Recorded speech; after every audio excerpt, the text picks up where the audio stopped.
বাংলাদেশের অন্তর্বর্তী সরকারের মেয়াদ অবশ্যই 4 বছরের কম হবে বলে জানিয়েছেন প্রধান উপদেষ্টা ডক্টর মোহাম্মদ ইউনূস। এমনকি রাজনৈতিক দলগুলো যদি চায় সংস্কার বাদ দিয়ে নির্বাচন দেয়া হোক, তাহলে সেটাও করা হবে বলে জানিয়েছেন তিনি।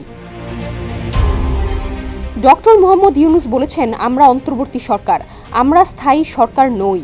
নিয়মিত সরকার 5 বছরের হয়, নতুন সংবিধানে সরকারের মেয়াদ সম্ভবত 4 বছরের হতে পারে, কারণ মানুষ সরকারের মেয়াদ কম চায়। সুতরাং অন্তর্বর্তী সরকারের মেয়াদ 4 বছরের কম হওয়া উচিত, এটা নিশ্চিত। তিনি আরও বলেন, এটা পুরোটা নির্ভর করছে মানুষ কি চায়, রাজনৈতিক দলগুলো কি চায় তার উপরে। যদি রাজনৈতিক দলগুলো বলে সংস্কার ভুলে যাও, নির্বাচন দাও, তাহলে সেটাই করা হবে। অন্তর্বর্তী সরকারের সময়সীমা নিয়ে প্রশ্নের জবাবে আল জাজিরাকে দেয়া এক সাক্ষাৎকারে এসব কথা বলেন তিনি। সম্প্রতি আজারবাইজানের রাজধানী বাকুতে অনুষ্ঠিত জাতিসংঘের জলবায়ু সম্মেলনের ফাঁকে এক সাক্ষাৎকার দেন ডক্টর মোহাম্মদ ইউনূস। রোববার এই ভিডিও সাক্ষাৎকারটি সম্প্রচার করেছে কাতার ভিত্তিক সংবাদ মাধ্যমটি। তবে বাংলাদেশের আগামী নির্বাচন কবে হবে এ বিষয়ে এখনও কোনো সিদ্ধান্ত হয়নি বলে জানানো হয় এই সাক্ষাৎকারে। ইউনূস বলেন, তাদের উদ্দেশ্য যত দ্রুত সম্ভব বাংলাদেশের সংস্কার সম্পূর্ণ করা।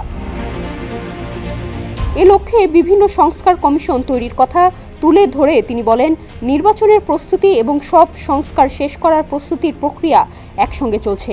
তবে নতুন বাংলাদেশে জনগণ ও রাজনৈতিক দল সবার মতামতের ভিত্তিতে সিদ্ধান্ত হবে বলেও প্রতিশ্রুতি দেন শান্তিতে নোবেলজয়ী ডক্টর ইউনূস। চলমান সংস্কার কার্যক্রম নিয়ে প্রধান উপদেষ্টা বলেন, পুরো সংস্কার ব্যবস্থা সংস্কার হবে। মানুষ নতুন কিছু চায়, সেখানে সব ক্ষেত্রে সংস্কার হবে, এমনকি সংবিধানও সংস্কার হবে।